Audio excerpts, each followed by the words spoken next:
Antes de começar o vídeo, eu quero pedir a você que acompanha o Blog da Cidadania que se inscreva no nosso canal, curta e compartilhe os nossos vídeos, acione o sininho das notificações, que assim você nos ajuda a fazer o nosso trabalho. E vamos ao vídeo.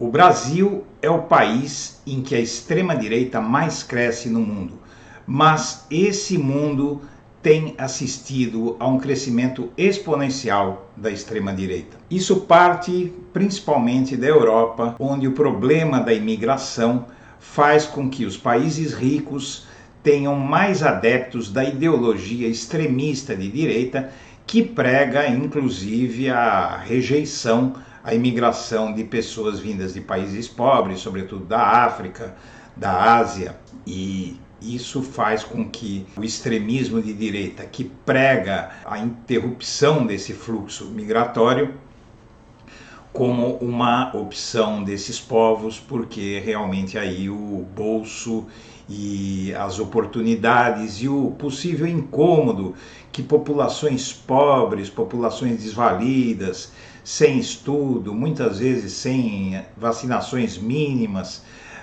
faz com que o pior lado das pessoas aflore, e com certeza a ideologia de extrema-direita é o que há de pior na índole humana.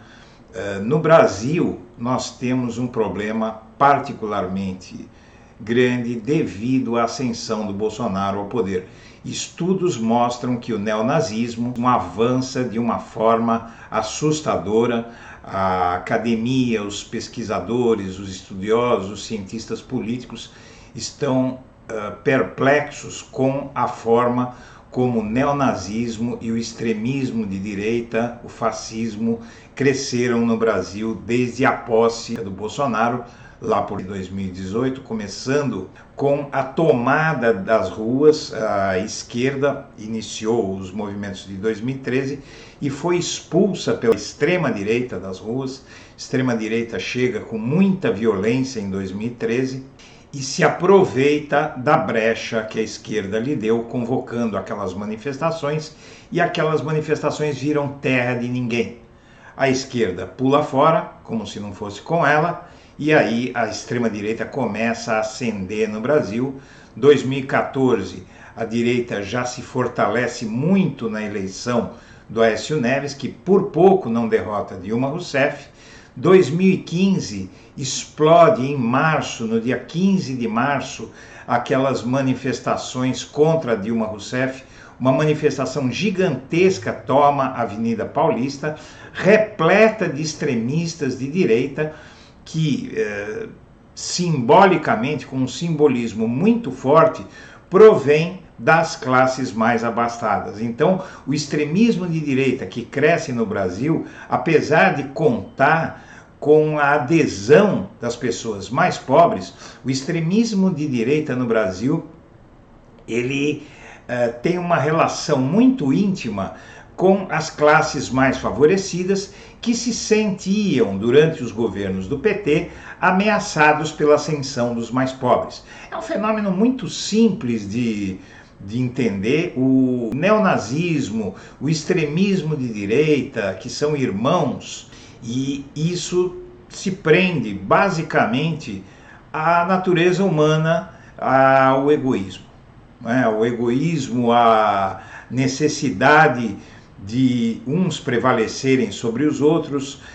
Aqui no Brasil se usa muito um termo para qualificar serviços e produtos caros, de luxo, como exclusivos, porque exclusivo ele remete à exclusão. A tese do exclusivismo, ela se baseia exatamente na desigualdade, e não seria por outra razão que no Brasil, o país virtualmente mais desigual do mundo, porque não existe nenhum outro país na face da Terra, neste planeta, que esteja neste estágio de desenvolvimento em que estamos e que tenha tanta desigualdade.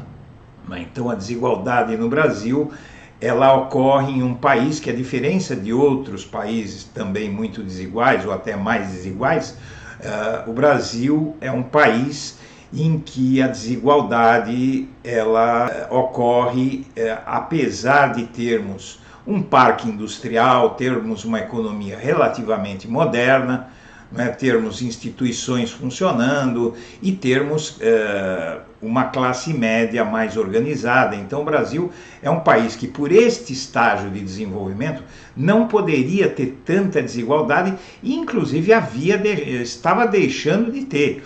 A era PT, o que faz com que o Lula tenha tanta força hoje no Brasil, é que a era de governos do PT, essa década e pouco de governos do PT, promoveu a maior distribuição de renda da história desse país. Em nenhum outro período histórico a renda foi tão distribuída, e isso realmente, como na Europa a imigração é o motor do aumento do neonazismo, do fascismo e da extrema-direita, no Brasil, os anos de redução da desigualdade, eles promovem essa reação dos setores mais abastados da sociedade, que vem no fascismo, no discurso fascista, neonazista, por racista e por excludente, a solução para que os privilegiados não dividam seus privilégios com os desprivilegiados, né? Então, pessoal, é nesse contexto que o resto do mundo se prepara para assistir a um processo no Brasil que pode significar um grande golpe para o avanço do neonazismo e do extremismo de direita e do fascismo no mundo. Vejam, o Bolsonaro tornou o Brasil famoso. O Bolsonaro, a obra macabra que ele vem construindo aqui no Brasil, o tornou famoso, tornou Bolsonaro uma figura temida pelo resto da humanidade.